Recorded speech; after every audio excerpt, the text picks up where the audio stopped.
حسنت جميع خصاله صلوا عليه یہ تیرے معراج تھی کہ تو لوح و قلم تک پہنچا اور یہ میری معراج ہے کہ میں تیرے قدم تک پہنچا بلغ العلا بکمالہ کشف الدجى بجمالہ حسنت جميع خصاله صلوا عليه الحمدلله ঐতিহ্যবাহী রাজাপুর বাজার কেন্দ্রীয় জামে মসজিদে আজকের পবিত্র জুমাবারে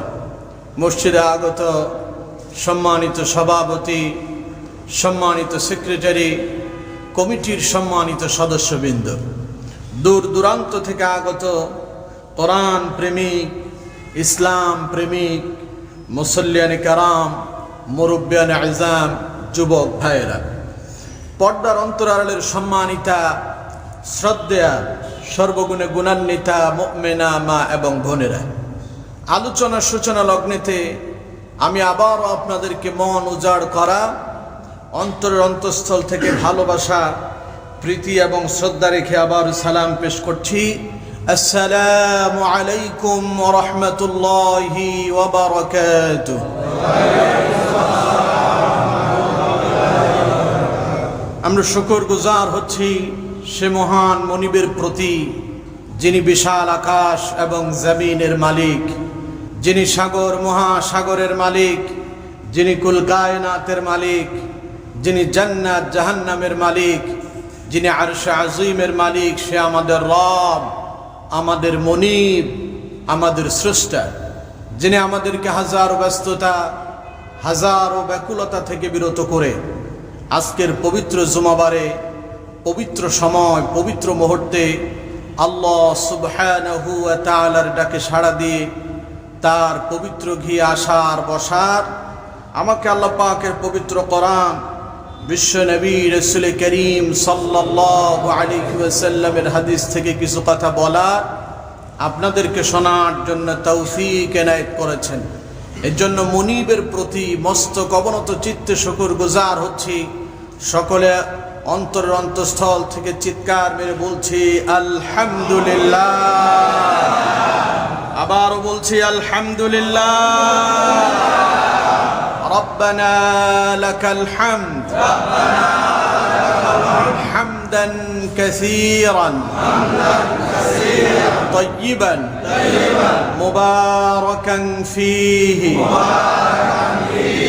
يا ربي لك الحمد كما ينبغي لجلال وجهك وعظيم سلطانك الحمد لله। আমরা আমাদের মনিবের শেখানো ভাষায় তার প্রশংসা আদায় করে নিয়েছি। সম্মানিত বন্ধুগণ, প্রিয় উপস্থিতি, আসুন আমরা বিতাড়িত শয়তানের ওয়াসওয়াসা থেকে পানাছে পরম করুণাময় আল্লাহ সুবহানাহু ওয়া তাআলার নামে শুরু করি। আশা করছি যে সূরা থেকে আজকে আমরা আলোচনা শুনব, আপনারা সকলেই আমার ঠোঁটে ঠোঁট মিলে তিলাওয়াত করতে পারবেন ইনশাআল্লাহ। আসুন আমরা শুরু করছি। আউযু বিল্লাহি মিনাশ শাইতানির রাজীম। বিসমিল্লাহির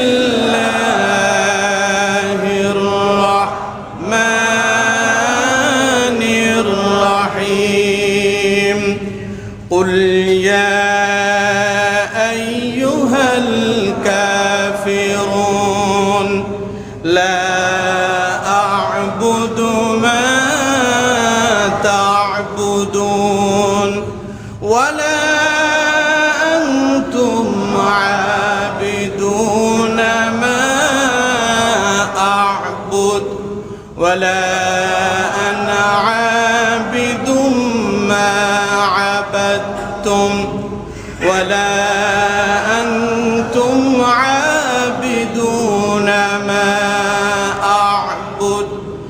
লাকুম দীনুকুম ওয়ালিয়াদিন।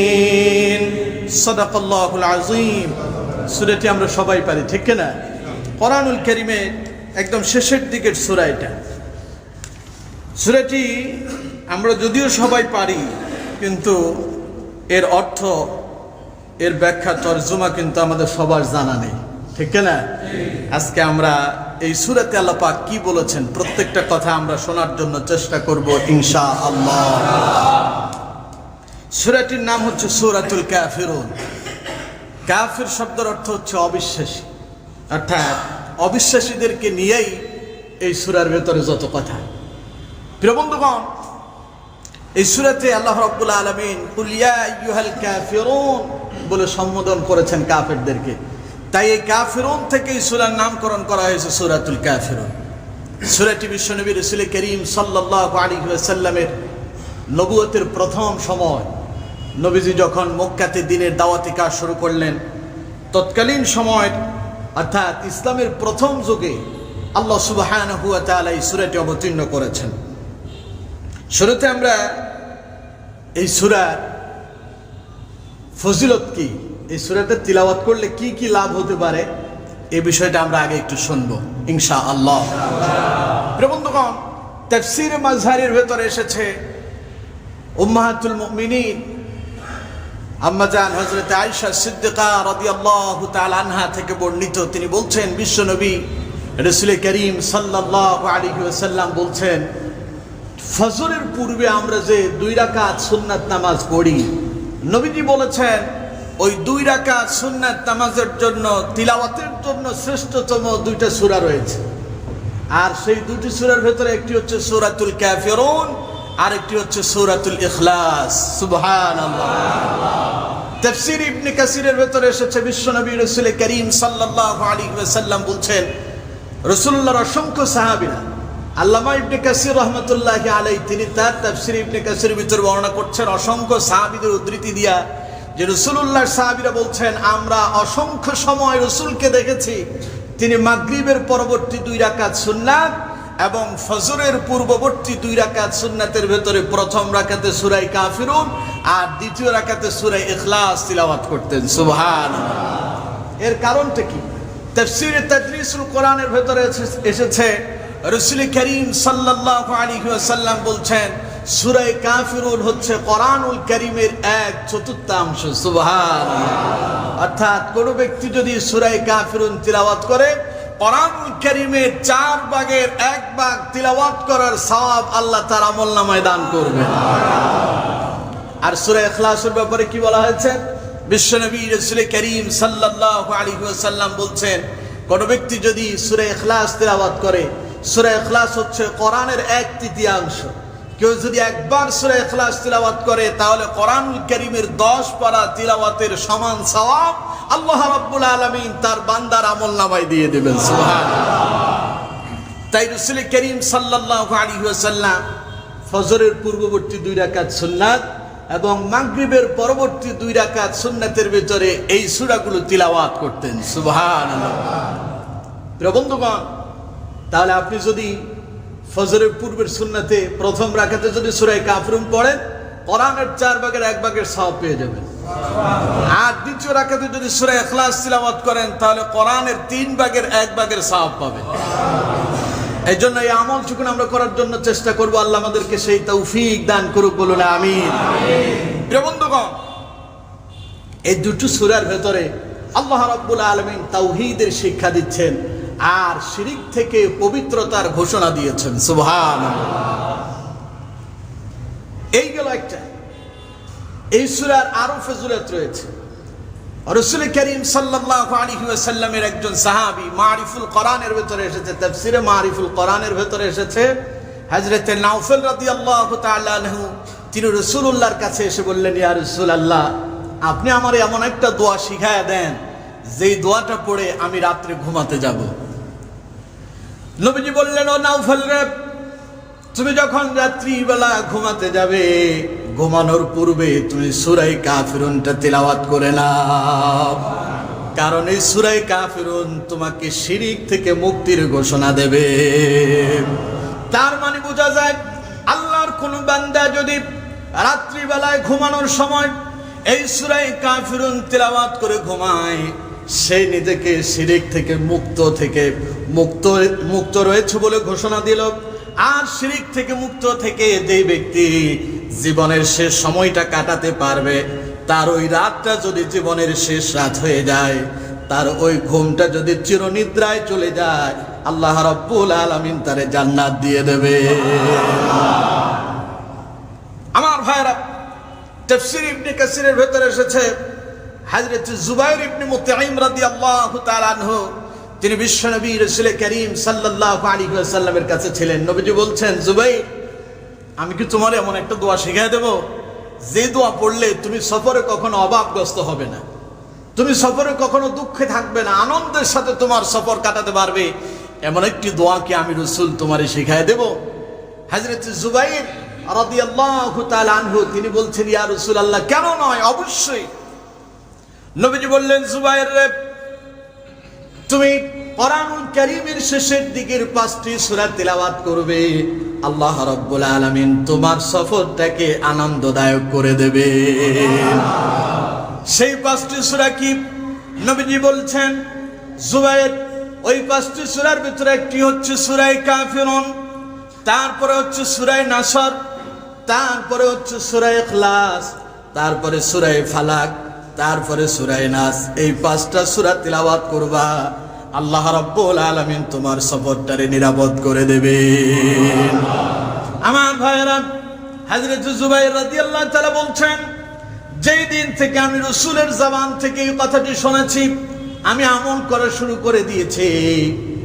এরপরে আর কোনো দিন সফরে আমি কখনো অভাবগ্রস্ত ছিলাম না, সফরটা আমার জন্য আর কখনো কষ্টদায়ক হয় নাই। আপনি যখন সফরে বের হবেন তখন এই 5টা সূরা তিলাওয়াত করবেন, পারবেন না? আল্লাহ আমাদেরকে সেই তৌফিক দান করুক, বলুন আমিন। আমার বন্ধুগণ, এখানেই শেষ নয়। হযরত আলী রাদিয়াল্লাহু তাআলা আনহু বলছেন, তাফসীরে মাযহারের ভিতরে এসেছে, হযরত আলী রাদিয়াল্লাহু তাআলা আনহু বলছেন, একবার বিশ্বনবী মুহাম্মদ সাল্লাল্লাহু আলাইহি ওয়াসাল্লামকে বিচ্ছু কামড় দিয়েছে। অর্থাৎ বিষাক্ত প্রাণী, সাপ কিংবা বিচ্ছু যদি কাউকে যদি ধ্বংসন করে, তাহলে মৃত্যুর সম্ভাবনা কম না বেশি? তৎক্ষণাৎ আপনি কোরআন দিয়ে চিকিৎসা নিতে পারবেন।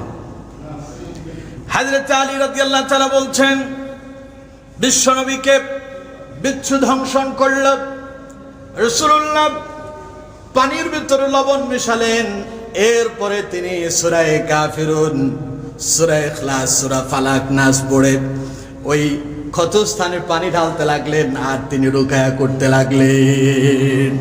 মানে তিনি ঝাড়ফুঁক করতে লাগলেন আর সেখানে পানি ঢালতে লাগলেন। আমার বন্ধুগণ, তাহলে যদি তৎক্ষণাৎ আপনি চিকিৎসা পাবেন কই? এখন তো হসপিটালে যেতে তো অনেক সময়ের দরকার। সাপে কামড় দিয়েছে কিংবা কোনো বিষাক্ত কোনো প্রাণী আপনাকে কামড় দিয়েছে, একটু লবণ দিয়ে পানিতে মেশাবেন আর সূরা কাফিরুন, সূরা নাস, সূরা ফালাক এগুলো পড়ে আপনি সেখানে ঝাড়ফুঁক করবেন আর পানি ঢালবেন, সুস্থ করে দেবেন কে? আল্লাহ। বিশ্বাস থাকতে হবে অন্তরে। এই অন্তরে বিশ্বাস নিয়ে যদি এই কাজগুলো করতে পারেন, আল্লাহ সুবহানাহু ওয়া তাআলা আপনাকে সুস্থ করে দিবেন ইনশাআল্লাহ। তাহলে এই সূরার ফজিলত কম না বেশি? অনেক বেশি। প্রিয় বন্ধুগণ, এই জন্য এই আমলগুলো আমরা করার জন্য চেষ্টা করব। আল্লাহ আমাদেরকে সেই তৌফিক দান করুক, বলুন আমিন। এবার আসুন, এই সূরাটি নাজিলের প্রেক্ষাপট কি ছিল, কি কারণে আল্লাহ রাব্বুল আলামিন এই সূরাটা নাজিল করলেন।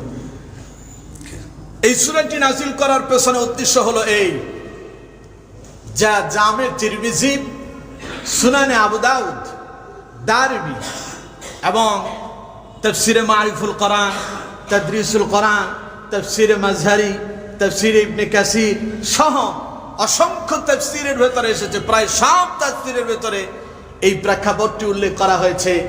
যখন বিশ্বনবী মুহাম্মদ সাল্লাল্লাহু আলাইহি ওয়াসাল্লাম মক্কাতে দ্বীনের দাওয়াত দেওয়া শুরু করলেন, লোকেরা মূর্তি পূজা ছেড়ে দিয়ে, প্রতিমার উপাসনা ছেড়ে দিয়ে ক্রমান্বয়ে বিশ্বনবীর দরবারে এসে রাসূলের হাতে হাত রেখে কালেমা পড়ে মুসলমান হতে শুরু করলো। তখন কাফেরেরা চিন্তিত হয়ে গেল, করা যায় কি, কিভাবে এটা বন্ধ করা যায়। লোকেরা তো দেখছি মুহাম্মদ সাল্লাল্লাহু আলাইহি সাল্লামের অনুসরণ করা শুরু করেছে, মুহাম্মদ যা বলে লোকেরা তাই করে। সুতরাং মুহাম্মদ সাল্লাল্লাহু আলাইহি সাল্লামের কাছে তারা একটা প্রস্তাব নিয়ে গেল, শান্তি চুক্তি।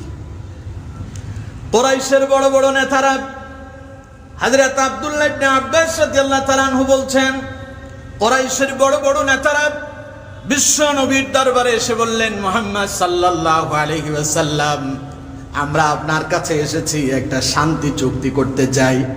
নবীজি বললেন, কি শান্তি চুক্তি করতে চাও বলো? ওরা বলছে, মুহাম্মদ সাল্লাল্লাহু আলাইহি ওয়াসাল্লাম, আমরা চিন্তা করেছি আপনি যদি চান মক্কা থেকে আমরা আপনার জন্য কালেকশন করব, আমরা সবাই মিলে আপনারে এত অর্থ দেব যে মক্কার সব চাইতে আপনি বড় ধনাঢ্যবান প্রভাবশালী ব্যক্তি হয়ে যাবেন।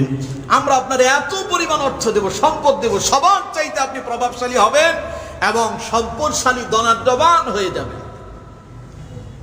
এবং কি আমরা আপনাকে এর সাথে আরো দেব, আপনি যদি চান মক্কার সব চাইতে সুন্দরী রমণীর সাথে আপনাকে বিবাহ দিয়ে দেব, কিন্তু শর্ত হলো একটা। শর্ত কয়টা? একটা শর্ত।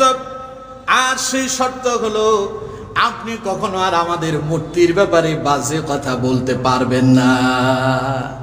আপনি যদি বলেন তোমরা যে মূর্তির পূজা করো, কিসের পূজা করো যা তোমরা বানাও, এ তো কথাই বলতে পারে না, সে নিজের জন্য নিজে করতে পারে না, তোমাদের জন্য কি বলবে? এই মন্দ কথাগুলো বলা যাবে না। নবীজি চুপ করে আছেন। কাফেররা বলল, মুহাম্মদ সাল্লাল্লাহু আলাইহি ওয়াসাল্লাম, কথাটি যদি, এই প্রস্তাবটি যদি আপনার কাছে গ্রহণযোগ্য না হয়, আপনি যদি অর্থ নিতে না চান আর সুন্দরী রমণীও যদি পেতে না চান, আমাদের কাছে আরো একটা সহজ সরল পদ্ধতি প্রস্তাব আপনার কাছে আমরা রাখতে চাই।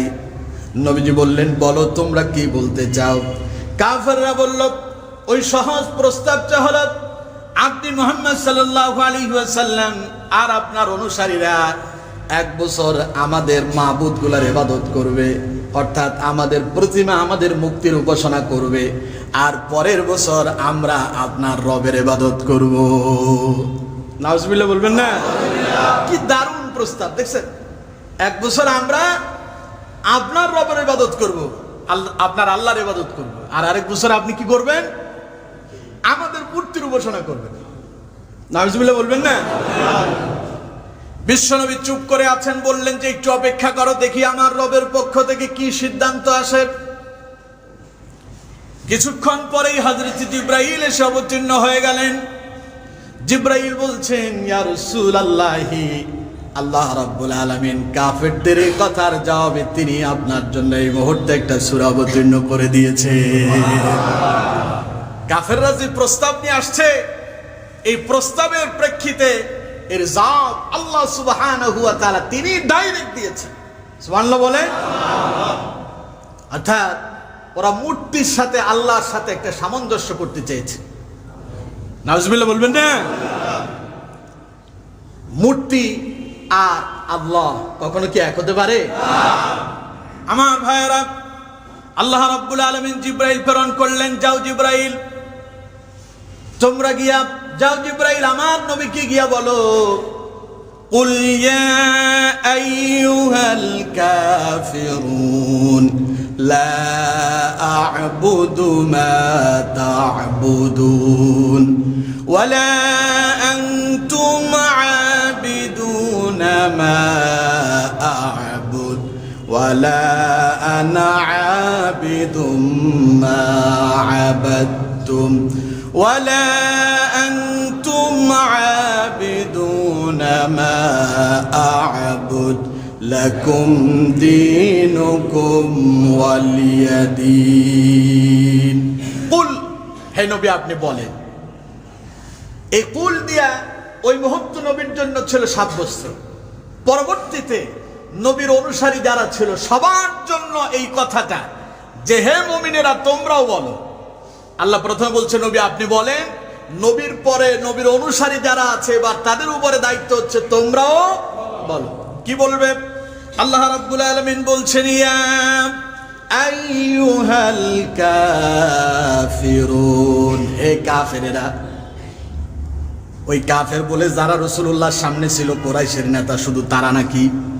শুধু তারা না, ওই সময় উপস্থিত যারা ছিল এবং অনুপস্থিত যারা আছে, বর্তমানে যারা আছে, ভবিষ্যতে যারা আসবে, গোটা কাফের সম্প্রদায়কে আল্লাহ সুবহানাহু ওয়া তাআলা উদ্দেশ্য করে বলছেন, কুল ইয়া আইয়ুহাল কাফিরুন, নবী, হে নবীর অনুসারীরা, তোমরা সবাই বলো কাফেরদেরকে, সকল কাফেরদেরকে শোনায় দাও।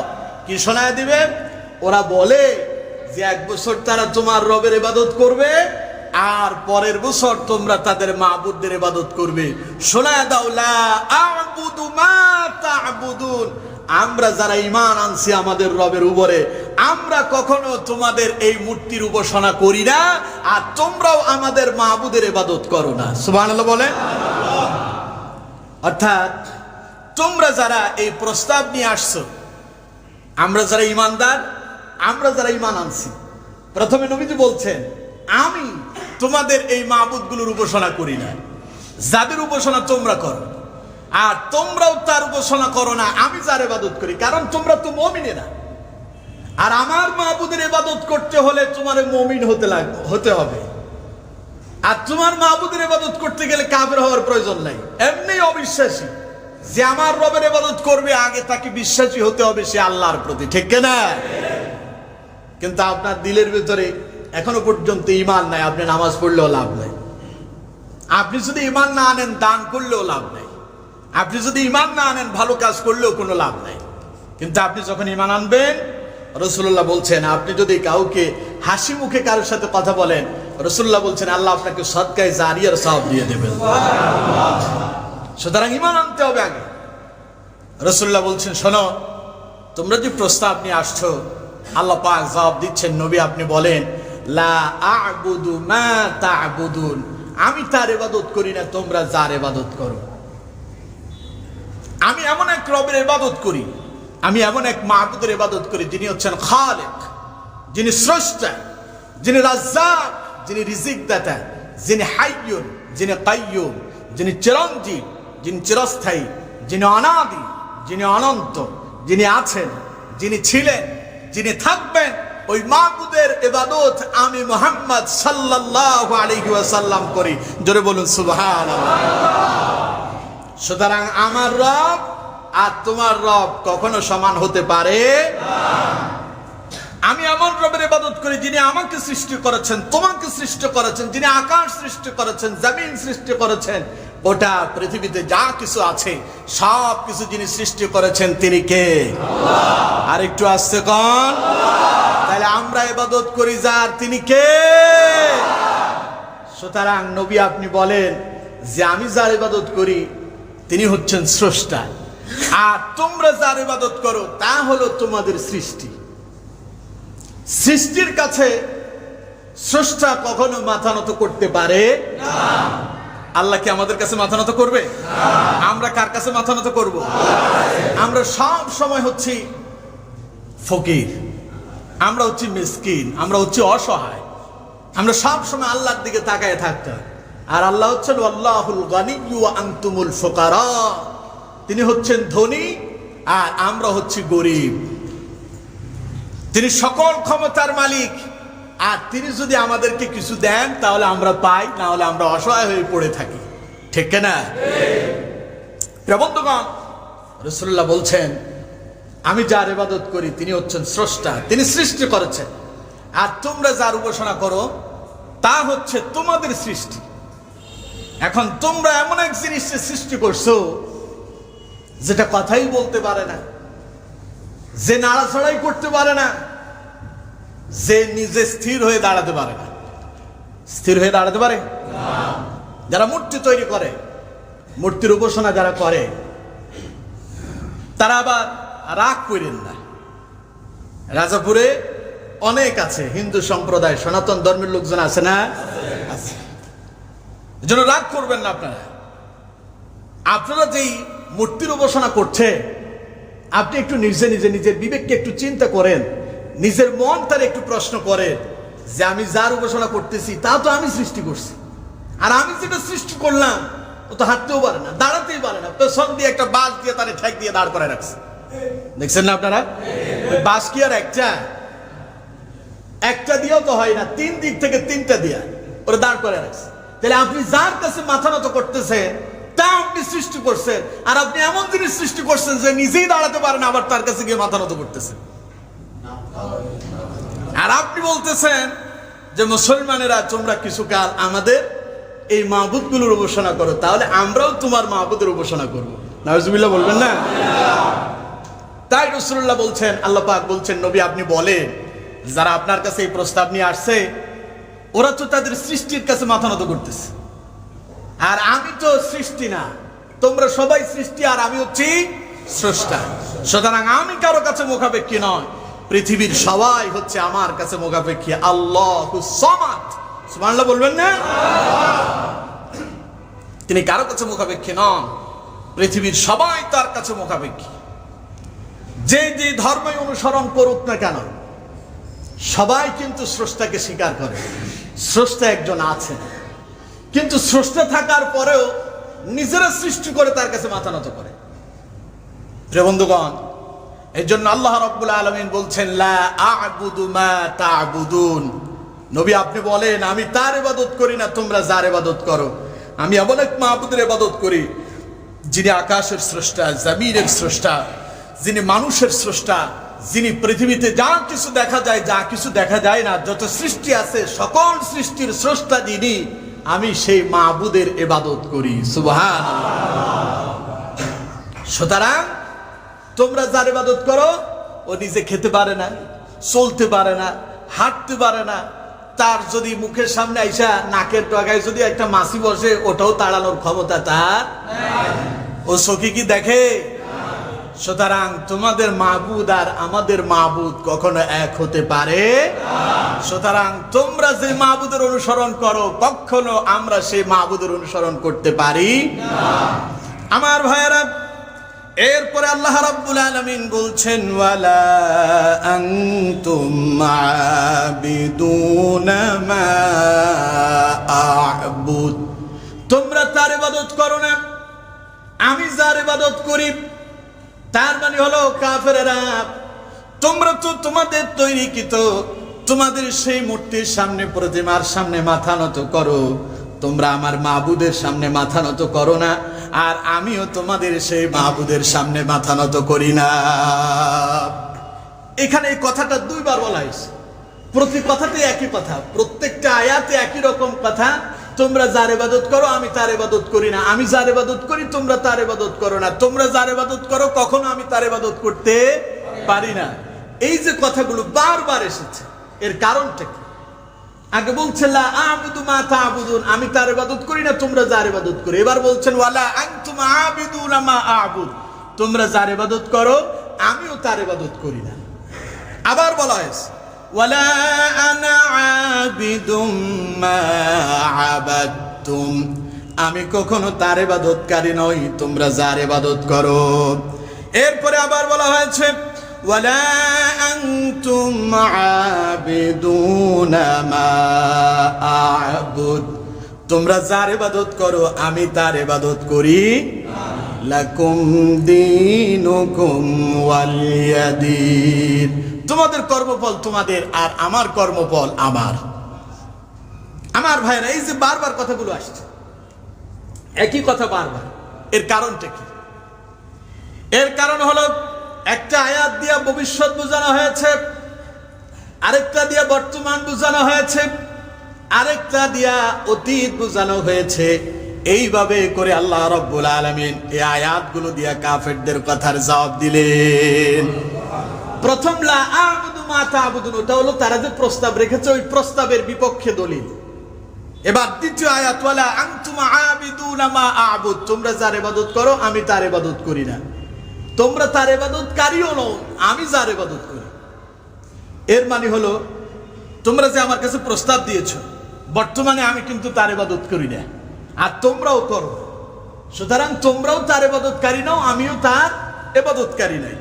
এবার পরে বলছেন, এবার হচ্ছে অতীতকালের দিকে লক্ষ্য করে বলছেন ওয়ালা আনা আ'বিদুম মা আ'বাদতু, কখনো আমি তার ইবাদতকারী নই, আমি তার ইবাদতকারী নই, তোমরা যার ইবাদত করো। রাসূলুল্লাহ সাল্লাল্লাহু আলাইহি ওয়াসাল্লাম জীবনে কখনো মূর্তির সামনে কি মাথা নত করেছেন? মূর্তির উপাসনা করেছেন? তাই নবীজি বলছেন ওয়ালা আনা আ'বিদুম মা আ'বাদতুম, আমি তার ইবাদতকারী নই, তোমরা যার ইবাদত করো। এটা হলো অতীতের কথা। আমি কখনো তার ইবাদত করি নাই, এখনো করব না। এবার শোন, এবার ভবিষ্যতের কথা বলা হচ্ছে। ওয়ালা আনতুম আবিদুনা মা আ'বুদ। এখন তো আমি করি না, অতীতেও করি নাই, আর ভবিষ্যতে আমি তোমাদের এই মূর্তির উপাসনা করব না। শুধু যে আমি করব না তা নয়, যারা আমার অনুসারী, যারা আমার প্রতি বিশ্বাস করেছে, যারা আল্লাহর প্রতি বিশ্বাস করেছে, আল্লাহর প্রতি ঈমান এনেছে, তারাও কখনো তোমাদের এই মূর্তির উপাসনা করবে না। করবে না। আমার ভাইয়েরা, এবার তাদের কথার জবাবে আল্লাহ রাব্বুল আলামিন কাফিরদের সাথে সম্পর্ক ছিন্ন করলেন। ওদের সাথে আমাদের কোনো সম্পর্ক নাই, আল্লাহ সেই কথা বললেন। এবার আল্লাহ রাব্বুল আলামিন বলছেন, নবী, কাফেররা যে আপনার কাছে আসছে, ওরা যে আপনারে প্রস্তাব দিল, এই প্রস্তাবের খণ্ডন করে দেন, ওদেরকে শোনায় দেন, লাকুম দীনুকুম ওয়ালিয়াদিন। এর ব্যাখ্যা আমরা করি তোমাদের ধর্ম তোমাদের, আমাদের ধর্ম আমাদের। এইভাবে আমরা ব্যাখ্যা করি না? কথা বলেন, এইভাবে ব্যাখ্যা করি না? আসলে এই ব্যাখ্যাটা সঠিক নয়। প্রকৃত অর্থের ব্যাখ্যা হবে, ওলামায়ে কেরাম এখানে আছেন, এই আয়াতের প্রকৃত এই দিন হচ্ছে কর্মফল। এই দিন কি? এখানে দিন বলে ধর্ম বোঝানো হয়নি, এখানে দিন বলে আল্লাহ রাব্বুল আলামিন কর্মফল বোঝালেন। যেমন সূরা ফাতিহার ভিতরে আল্লাহ রাব্বুল আলামিন বলছেন, মালিকি ইয়াউমিদ্দিন, কর্মফল দিবস, বিচার দিবস। এর মালিক কে? মালিকি ইয়াউমিদ্দিন। আল্লাহ হচ্ছেন কর্মফল দিবস, বিচার দিবসের মালিক। অর্থাৎ জীবনের যত কর্মফল করছেন, যত কাজ করছেন, এর প্রতিদান, এর প্রতিফলের দিন হচ্ছে কিয়ামতের দিন। সেই দিনের মালিক আল্লাহ। তাহলে সেখানে দিন বলে কিন্তু ধর্ম বোঝানো হয় নাই। ঠিক এখানে আল্লাহ রাব্বুল আলামিন লাকুম দীনুকুম ওয়ালিয়াদিন বলে এখানে আল্লাহ রাব্বুল আলামিন ধর্ম বুঝান নাই, এখানে কর্মফল বুঝাইছে। এখন আমার দেশের এক শ্রেণীর লোকেরা এই লাকুম দীনুকুম ওয়ালিয়াদিন দিয়া দুটো ধর্মরাই কি করছে? সমান করে দিয়েছে। তার মানে ওরা বুঝাতে চায় যে তাদের ধর্মকেও আল্লাহ সুবহানাহু ওয়া তাআলা প্রাধান্য দিয়েছেন, স্বীকৃতি দিয়েছেন। নাউজুবিল্লাহ। আল্লাহ কি মূর্তিকে কখনো সমর্থন দেয়? রাসূলুল্লাহ কখনো মূর্তিকে সমর্থন করেছে? সুতরাং আমার দেশে যারা বলে ওরা কিন্তু অমুসলিম না। আমার দেশের মুসলিম, নাম তার আব্দুল্লাহ, আব্দুর রহমান, সলিমউদ্দিন, কলিমউদ্দিন, নূরউদ্দিন, আছে না এরকম? কি সুন্দর তার নাম। ও বলে যে লাকুম দীনুকুম ওয়ালিয়াদিন। আল্লাহ তো দুটো ধর্মের কথা বলছে, ওদের ধর্ম ওদের, আমাদের ধর্ম আমাদের। না, এটা ভুল ব্যাখ্যা। আপনার প্রকৃত ব্যাখ্যা হলো এই, মনে করেন ভাইয়ে ভাইয়ে কথা হচ্ছে। এখন দুই ভাই কথার ভেতরে আইসা দুইজনের মত হলো দুই রকম। মনে করেন একজন বলতেছে যে আমি রাজাপুর বাজার কেন্দ্রীয় মসজিদে আজকের জুমার নামাজ পড়বো, চলো তুমি আমার সঙ্গে চলো। মানে আরেকজন বলতেছে না, আমি কেন্দ্রীয় মসজিদে পড়বো না, আমি পশ্চিম বাজারে যে মসজিদ আছে ওইটাতে পড়বো। আপনাদেরকে উদাহরণ দিচ্ছি বুঝার জন্য। এখন দুইজন বলতেছে, একজন বলতেছে এখানে পড়বে, আরেকজন বলতেছে ওইখানে পড়বে। তখন একজন বলতেছে যে ঠিক আছে, তুমি তোমার মতো, আমি আমার মতো। হয় না এটা? বিরক্তি। এটা হচ্ছে বিরক্তি ভাব। এটা কি ভাব? বিরক্তি ভাব। দুইজন লোকে ফেনীতে যাবে, একজন বলতেছে আমি সোজা এখানে তেমনি হয়ে ফেনী চলে যাব, আরেকজন বলতেছে না, আমি দাগন ভুইয়া হয়ে অথবা আমি কি বলবো গজারিয়া হয়ে তারপর সিলুনি হয়ে তারপরে ফেনীতে যাব। এখন এই রাস্তাটা হলো সহজ, খুব তাড়াতাড়ি পৌঁছানো যাবে ফেনীতে। এখন কেউ যদি দাগন ভুইয়া অথবা যদি গজারিয়া হয়ে ঘুরে যায়, তাহলে তার জন্য যাওয়াটা একটু কঠিন হয়ে যাবে না? তো এখন দুইজনের ভিতরে মনোমালিন্য, কথা দুইজন একমত হতে পারতেছে না। তো একজন বলতেছে তুই তোর মতো, আমি আমার মতো। তার মানে কি একজন আরেকজনেরটা কি সমর্থন করছে? সমর্থন করে না। তুই তোর মতো, তুই যাবি, তুই যেতে লাগবে 30 মিনিট, আর আমি 20 মিনিটে বোঝাই যাবো। তার মানে তোর কর্ম তোর কাছে। আল্লাহ এখানে এই কথাই বলছেন, লাকুম দীনুকুম ওয়ালিয়াদিন। এই কাফেররা, তোমাদের কর্মফল তোমাদের। তোমরা যদি আল্লাহরে না মানো, কিয়ামতের দিন আল্লাহর আদালতে তোমরা পাকড়াও হবে। আর ওয়ালিয়াদিন, আমরা যদি আমার রবকে যদি মানি, কিয়ামতের দিন আমরাও আমাদের কর্মের প্রতিফল পাবো। সুবহানাল্লাহ বলবেন না? এখন আপনি লাকুম দীনুকুম ওয়ালিয়াদিন বলে যার ধর্ম তার কাছে, এরপরে ধর্ম যার যার, উৎসব সবার, এই জাতের কথা বলেন। কে শিখালো আপনারা এই সমস্ত সিটিংবাজি কথাবার্তা? ধর্ম যার উৎসব, জোরে কোন ধর্ম যার উৎসব। আপনি মুসলমান হয়ে কি করে বলেন ধর্ম যার যার উৎসব সবার? বোঝা গেল আপনার এই কথার পেছনে খারাপ কোনো মতলব আছে, ঠিক না? বন্ধুগণ, আমার দেশে যখন নির্বাচন আসে, তখন নির্বাচনে যখন পাবলিসিটি হয়, তখন ভাষ্যকার ঘোষণা দিয়ে বলে কয় যে হিন্দু মুসলিম ভাই ভাই অমুক মার্কায় ভোট চাই, আছে না? আচ্ছা, হিন্দু আর মুসলমান এরা কখনো কি ভাই হয়? আল্লাহ বলছেন ইন্নামাল মুমিনুনা ইখওয়াতুন, সমস্ত মুমিন একে অপরের ভাই। আর রাসূলুল্লাহ বলছেন আল মুসলিমু আখুল মুসলিম, এক মুসলমান অপর মুসলমানের ভাই। এখন আপনি কোর্ট থেকে এই কথা পেলেন যে হিন্দু মুসলিম ভাই ভাই? কোথায় পেলেন এই কথা? সুতরাং আপনি কোরআনের সাথে সাংঘর্ষিকপূর্ণ কথা বলেছেন। আর আমি যখন আপনাকে কোরআন দিয়ে কথাটা বুঝাই, তখন আমি হুজুর হয়ে যাই কি জঙ্গি, মৌলবাদ, আরো কত কি হাবিজাবি, যা বলা যাবে না, বললে চাকরি থাকবে না, ঠিক না? আহা, আপনি মুসলমান। গতকালকে দেখছি একজনে পূজা মণ্ডপে গিয়া সেখানে বক্তব্য দিচ্ছে আর বলতেছে যে বাংলাদেশে সনাতন ধর্ম অবলম্বীরা তারা যে তাদের এই দুর্গা পুজো উদযাপন করছে, তাদের এই দুর্গা পুজো তাদের এককভাবে নয়, এটা গোটা বাঙালি জাতির পূজা। নাউজুবিল্লাহ বলবেন না? তার নামের আগেও মোহাম্মদ আছে। ওই যে বললাম না, নাম বলবো না, এমনিতে আমার সমস্যা। আমি নাকি আপনাদেরকে কিস গিয়া হাবিজাবি কথাবার্তা বইলে আমি আপনাদের সমস্যা তৈরি করতেছি। আল্লাহর কসম করে বলছি, আল্লাহর কসম করে বলছি, আল্লাহর কোরআনের বাইরে, রাসূলুল্লাহর আদর্শের বাইরে, কোরআন এবং হাদিসের বাইরে যদি আমার কোনো কথা যদি যায়, আপনি আমাকে এখানেই ধরবেন। আমি আপনার কাছে জবাব দিতে না পারলে চাকরি ছেড়ে দিব ডাইরেক্ট। কথা বুঝলেন নাই? এখান থেকে বের হওয়ার পরে আপনি বাইরে গিয়ে সমালোচনা করবেন, আপনি কি করবেন? এগুলো করেন না, এটা আপনার জন্য বিপদ। আমার ভাইরা, যে কথা বলছি, এখন আপনি বললেন এই শারদীয় দুর্গা পূজা এটা শুধু সনাতন ধর্মের নয়, এটা গোটা বাঙালি জাতির। এখন এই কথাটা কি কোরআনের সাথে কি মিলে? কোরআন বলছে লাকুম দীনুকুম ওয়ালিয়া দীন, ওর কর্মফল ওর কাছে। আর আপনি গোটা মুসলমানদেরকে এখানে একত্রিত করলেন। আপনি তো ইসলাম বিদ্বেষী হয়ে গিয়েছেন, আপনার ঈমান চলে গিয়েছে। তাওবা করে আবার আপনাকে কালিমা পড়ে মুসলমান হতে হবে, ঠিক না? কি গর্ব আর অহংকার করে বলে বাংলাদেশের একটা উপজেলায় 290টা মন্দির তৈরি হয়েছে। কি গর্ব তার, সে মুসলমান। বুঝেন না? বলে আহারে আহারে, মুসলমান মসজিদে নামাজ পড়ে না এক ওয়াক্ত, রাসূলুল্লাহর আদর্শ মানে না, আবার কয় যে আমরা রাষ্ট্রধর্ম ইসলামও রাখবো না। শোনেন নাই?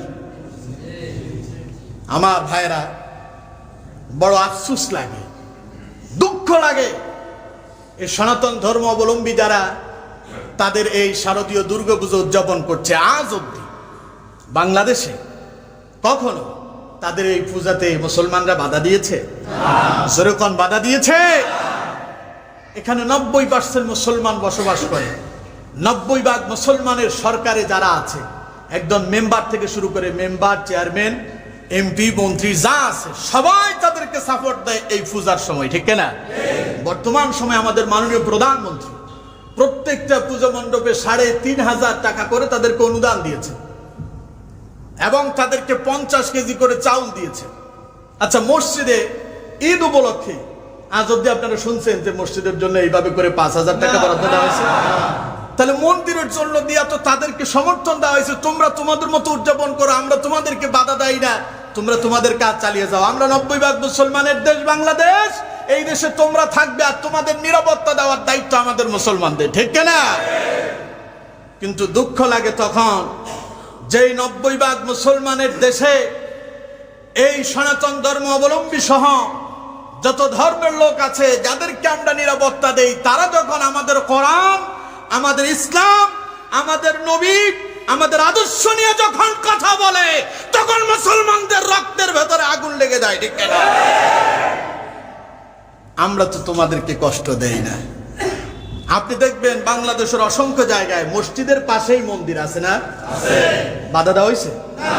মসজিদে নামাজের সময় নামাজ হচ্ছে, আর নামাজ শেষে মন্দিরে তারা তাদের উদযাপন করছে, কোনো বাধা নাই।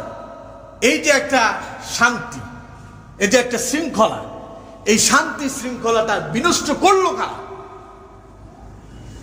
এই যে কুমিল্লাতে যে তাদের মূর্তি, হনুমানের পায়ের উপরে আল্লাহর কোরআন রাখা হয়েছে, উদ্দেশ্য প্রণোদিত ভাবে রাখা হয়েছে, ঠিক না? বাংলাদেশের এই শান্তিকে বিনষ্ট করার জন্য এক শ্রেণীর কুচক্রী মহল এই কাজটা করেছে, ঠিক না? যারা মন্দিরের যারা একটা কমিটি আছে, তাদের একটা ইউনিটি আছে। আমি মনে করি কোন মন্দিরের কোন কমিটির পক্ষ থেকে এই কাজ করতে পারে না, এটা তাদের পক্ষে করা সম্ভব নয়। যেই করছে, যেই বা যাহারা করুক, গতকালকে একজন বলতেছে এটা জামাত বিএনপির ওদের কাজ। আমি বলি এটা জামাত হোক, ওটা বিএনপি হোক, ওটা জাতীয়বাদী হোক, ওটা সরমনাই হোক, আহলে হাদিস হোক, যেই দলেরই হোক, তারে ধরে দৃষ্টান্তমূলক শাস্তি দিতে হবে, যাতে করে আল্লাহর কোরআনকে আর কেউ অপমান করতে না পারে, ঠিক না? আমরা মুসলমান। বাংলাদেশের আওয়ামী লীগ মনে হয় নামাজ পড়ে না, জোরকন পড়ে না। বাংলাদেশের আওয়ামী লীগ কোরআন পড়ে না, বাংলাদেশের বিএনপি কোরআন পড়ে না, নামাজ পড়ে না। সুতরাং এই দেশের আপম জনতা মুখে দাড়ি নাই, মাথায় টুপি নাই, পাঞ্জাবি নাই, নামাজও পড়ে না, এরকম লোক যদি ইসলামের বিপক্ষে কেউ কথা বলে, সে চুপ করে বসে থাকতে পারে না, ঠিক না? কারণ এদেশের মানুষ ইসলামকে ভালোবাসে। আমার ভাইয়েরা বড় কষ্ট লেগেছে, বড় কষ্ট লেগেছে এই যে আমাদের মুসলমানদের কিছু ভাই মানে জোশের ঠেলায় হুঁশ হারাই ফেলছে। জোশের ঠেলায় হুঁশ হারানো যাবে না। আপনি আন্দোলন করেন, কিন্তু আপনি গিয়ে আবার ওদের মন্দিরে কেন হামলা করলেন?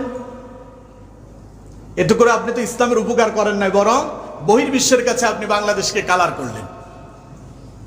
একটু ধৈর্যের পরিচয় দেন, রাস্তায় নামেন, মিছিল করেন, প্রতিবাদ করেন, অসুবিধা নেই, কিন্তু ওদের ওইখানে গিয়ে হামলা করার দরকার নেই। আপনার প্রতিবাদ হবে রাজপথে, ঠিক না? সুতরাং একটু হুঁশ দিশ করে কাজ করতে হবে। এখন ওরা যখন কান্নাকাটি করতেছে, ওদের মন্দিরের যখন হামলা হলো, তারাও তো কান্নাকাটি করছে না? কষ্ট লাগে নাই? কষ্ট আমাদেরও লাগছে। আমার ভাইয়েরা, আমি কষ্ট পেলেও তখন আমার কাছে মনে হয়েছে এই যাহারে এই আজকের এই অবস্থাটা তৈরি করলো কারা? যাই হোক, সবশেষ শুনলাম গতকাল তার অ্যারেস্ট করা হয়েছে। আমি বলতে চাই, শুধু অ্যারেস্ট করলে হবে না, তাকে ইন্ধন দিল কারা? কারা এই পরিস্থিতি তৈরি করছে তারে ধরে আনতে হবে, প্রকাশ্যে শাস্তি দিতে হবে, ঠিক না?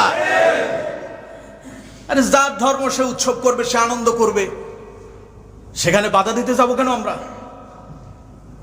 আমার ভাইয়েরা, সুতরাং কোরআনের বিপক্ষে যদি কেউ কথা বলে, কোরআনের বিরুদ্ধে যদি কেউ কথা বলে, কোরআনকে কেউ যদি অপমান করতে চায়, মুসলমানদের কলিজায় লাগে, ঠিক না? কেউ যদি আমার রসুলকে নিয়ে ব্যঙ্গ করে, আমাদের কলিজায় লাগে। মনে রাখবেন, যারা আজকের এই পরিস্থিতি তৈরি করেছে, যারা কোরআনকে অপমান করেছে, যারা আল্লাহর এই বিধানকে, মুসলমানদের এই কলিজার টুকরা কোরআনকে যারা অপমান করেছে, অপেক্ষা করেন, অচিরেই তাদের ধ্বংস অনিবার্য, কেউ তাদেরকে বাঁচাতে পারবে না, ঠিক না? ওই যে রাসূলুল্লাহর ব্যঙ্গচিত্র এঁকেছিল, ওই যে সুইডেনের এই গত কিছুদিন আগে যে মারা গেল গাড়ি অ্যাক্সিডেন্টে, 2007 সাল থেকে 2007 সাল থেকে এই 2021 সাল পর্যন্ত প্রতিদিন তার সাথে 3 জন প্রশাসনের লোক ছিল, পুলিশ ছিল 3 জন, তারে পাহারা দিয়েছে। এমন গাড়িতে তারে রেখেছে, বুলেটপ্রুফ গাড়ি, ওটাতে গুলি করলেও লাগবে না। আমার ভাইয়েরা, 2007 সালে সে কার্টুন এঁকেছিল রাসূলুল্লাহ, আর 2021 সালে আল্লাহ সুবহানাহু ওয়া তাআলা সব নিরাপত্তার মধ্য দিয়েও আল্লাহ পাক তাকে পৃথিবী থেকে বিদায় করে দিয়েছেন, ঠিক কিনা? তার সঙ্গে যারা ছিল ওরাও কি বাঁচছে? সুতরাং যারা এগুলোকে সাপোর্ট করবে, যারা এই অপরাধগুলো করবে ইসলাম নিয়ে, আবার এদেরকে যারা সাপোর্ট করবে তারাও বাঁচবে না, ঠিক কিনা? ওই যে আল্লাহ বলছেন ইন্না বাতুশা রাব্বিকা লাশাদীদ, যে আল্লাহর ধরা সবচাইতে শক্ত ধরা। আল্লাহ যারে ধরেন ওর জীবন শেষ।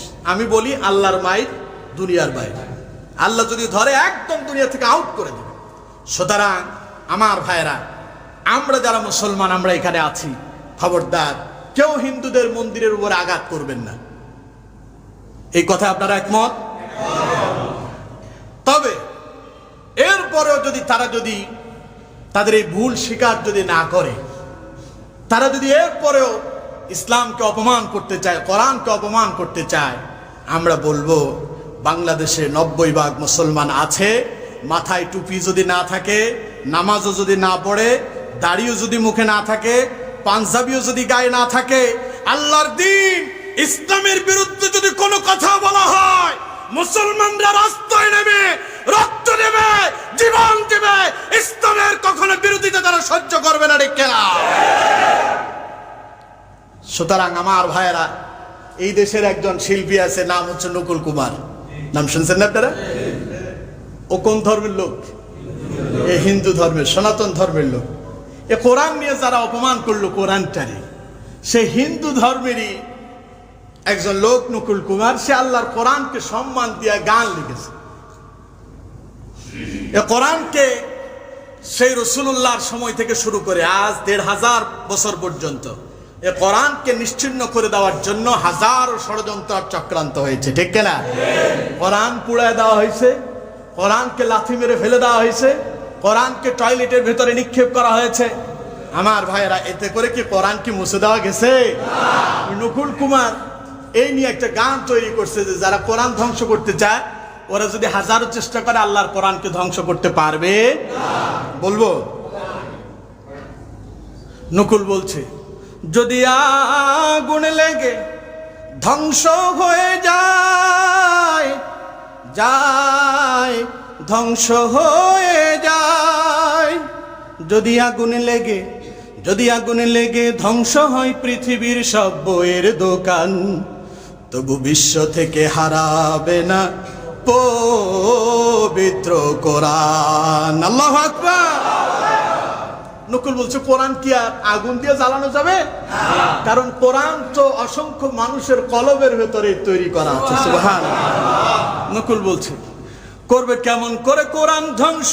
আগুনের তেজ আছে বিশ্ব ভরা লক্ষ কোটি কোরআনে হাফেজ। আল্লাহু আকবার। বর্তমানে গোটা পৃথিবীতে প্রায় 18 কোটি কোরআনের হাফেজ আছে। যদি 18 কোটি কোরআনের হাফেজ থাকে, আপনি কোরআন জ্বালায় দিলে এরা আবার নতুন করে কোরআন তৈরি করতে পারবে না। নকুল সেই কথাই বলছে। নকুল বলছে, করবে কেমন করে কোরআন ধ্বংস? আগুনের তেজ আছে বিশ্ব বড় অগণিত কোরআনে হাফেজ, তারা সাফ হবে আবার আসমানি গ্রন্থ, তারা সাফি আসমানি গ্রন্থ, বাঁচাবে ইসলামের মান, তবু বিশ্ব থেকে হারাবে না পবিত্র কোরআন, তবু বিশ্ব থেকে হারাবে না পবিত্র কোরআন। আল্লাহু আকবার। আচ্ছা, আপনারা দেখছেন না অনেক বাড়িতে আগুন লাগছে, গড় পুড়ে ছাই, কোরআন এখন অক্ষত আছে, এরকম হয় না নজির? আমার ভাইরা, নকুল এখানে পাকিস্তানের জিয়াউর রহমানকে, প্রেসিডেন্ট জিয়াউর রহমানকে জিয়াকে উল্লেখ করেছেন যে পাকিস্তানের জিয়া যখন ইন্তেকাল করে বিমান দুর্ঘটনায় সে মারা গিয়েছিল, জ্বলে ছাই হয়ে গেছে, তার চেহারা খুঁজে পাওয়া যায় না, শুধু হাড্ডিটা দিয়ে এগুলোর নিয়ে দাফন করা হয়েছিল। তো নকুল বলছে, দেখো পাকিস্তানের জিয়া মরল দুর্ঘটনায় ভাই, তার বিমান পুড়ে ছাই হয়েছে, কোরআন পুড়ে নাই। কোরআন যেমন ছিল তেমন আছে, যেমন ছিল তেমন আছে, একটি সূরাও হয়নি ম্লান, তবু বিশ্ব থেকে হারাবে না পবিত্র কোরআন, তবু বিশ্ব থেকে হারাবে না পবিত্র কোরআন। ভারতে কোরআনকে ব্যান করে দেওয়ার জন্য আদালতে মামলা করা হয়েছে। নকুল কুমার সেই কথাটাও তুলে ধরছে। কোরআন নিয়ে কত লোক, দেখো কোরআন নিয়ে কত লোকে করছে আদালতে কেস, লিখলো সালমান রুশদি বিদ্বেষপূর্ণ স্যাটানিক ভার্সেস।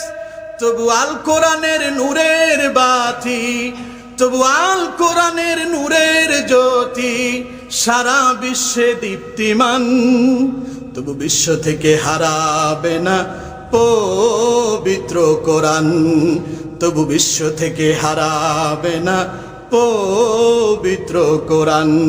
আল্লাহু আকবার। যারা কোরআনকে অপমান করতে চায়, কোরআনকে যারা ধ্বংস করতে চায়, তাদের উদ্দেশ্য নকুলের কথা আছে।